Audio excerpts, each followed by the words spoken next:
ఈసారి నియోజకవర్గాల పునర్విభజన వల్ల తెలుగు రాష్ట్రాల రాజకీయ స్వరూపం ఎలా మారబోతోంది? ఎమ్మెల్యే ఎంపీల సంఖ్య పరంగా ఎలాంటి మార్పులు వస్తాయనుకుంటున్నారు?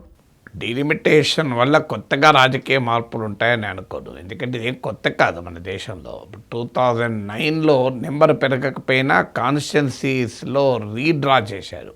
నెంబర్ అదే ఉన్నా బౌండరీస్ మారిపోయాయి. అందువల్ల పెద్ద ఎత్తున రాజకీయ పెను మార్పులకు ఇదేమీ కారణం కాదు. కానీ అధికారంలో ఉన్న వాళ్ళు ఏం చేస్తారంటే ఆ డీలిమిటేషన్ సమయంలో కాన్స్టిట్యున్సీస్ను డ్రా చేసే క్రమంలో తమకు అనుకూలంగా కాన్స్టిట్యున్సీస్ బౌండరీస్ను పెట్టుకుంటారు.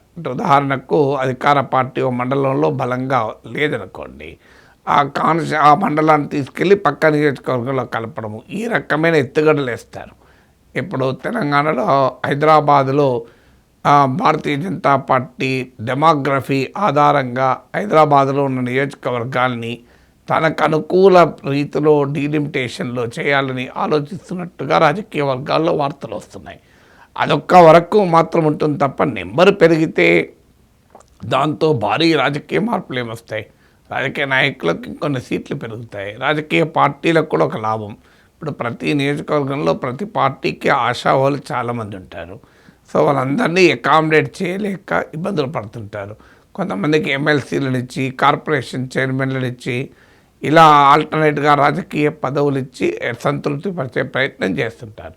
ఇప్పుడు 50% ఎమ్మెల్యేల సంఖ్య పెరిగి 50% ఎంపీల సంఖ్య పెరిగితే ప్రతి రాజకీయ పార్టీకి ఎంతో కొంత వెసులుబాటు ఉంటుంది. అందులో ఇప్పుడు కూటమి కడుతున్న పార్టీలకు నెంబర్ ఆఫ్ సీట్స్ను పంచుకోవడం అనేది పెద్ద ఛాలెంజ్ అవుతుంది. ఇప్పుడు ఉదాహరణకు మనం తమిళనాడులో చూసాం, కాంగ్రెస్ పార్టీ మాకు ఎక్కువ సీట్లు కావాలంటే ఒక దశలో డిఎంకే కాంగ్రెస్ల మధ్య పొత్తే వికటిస్తుందా అనే సిచ్యువేషన్ కూడా వచ్చింది.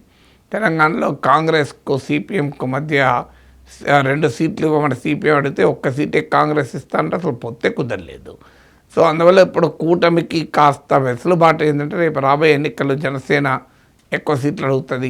మేము 21కు 21 గెలిచాం కనుక మాకు ఎక్కువ సీట్లు ఇవ్వాలి అని సహజంగానే జనసేన నుంచి డిమాండ్ ఉంటుంది. బీజేపీకి బలం లేకపోయినా పార్టీ దేశంలో అధికారంలో ఉంది కనుక మా మోడీ పలుకుబడితోనే గెలుస్తుంది కూటమి అని వాదన పెట్టి వాళ్ళు ఎక్కువ సీట్లు అడుగుతారు.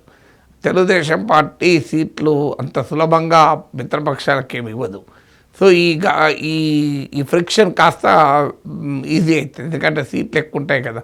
175 సీట్లను మిత్రుల పక్షాలతో పంచుకోవాల్సింది మరో 88 సీట్లు పెరుగుతాయి. అందువల్ల హాయిగా టీడీపీ కొంత జనసేనకు కాస్త వడ్డించి బీజేపీకి వడ్డించి తన పార్టీ వారిని కూడా సంతృప్తిపరచడానికి స్కోప్ ఉంటుంది. అందువల్ల నెంబర్ ఆఫ్ సీట్స్ పెరిగితే ఈ రకమైన వెసులుబాట్లు కొన్ని ఉండవచ్చు. అలాగే ఇతర పార్టీల నుంచి తమ పార్టీలోకి తెచ్చుకున్న వారికి సీట్లు ఇచ్చే క్రమంలో స్థానికంగా ఘర్షణ ఏర్పడుతుంది. ఇప్పుడు మనం తెలంగాణలో చూసాం. సో కొన్ని కాన్స్టిట్యున్సీలో బీఆర్ఎస్ అభ్యర్థుల పైన గెలిచిన కాంగ్రెస్ ఎమ్మెల్యేలు బీఆర్ఎస్లోకి వచ్చారు. దాంతో ప్రజెంట్ ఎమ్మెల్యే పార్టీ క్యాండిడేట్గా పోటీ చేసి ఓడిపోయినంతను వీరిద్దరి మధ్య ఘర్షణ ఏర్పడేది. దాన్ని ఎలా డీల్ చేయాలో అర్థం కాక కేసీఆర్ సిట్టింగ్ ఎమ్మెల్యేలందరికీ సీట్లు ఇచ్చారు. దాంతో అసంతృప్తి పెరిగింది, సిట్టింగ్ ఎమ్మెల్యేల మీద వ్యతిరేకత ఆడైంది, పార్టీ నష్టపోయింది.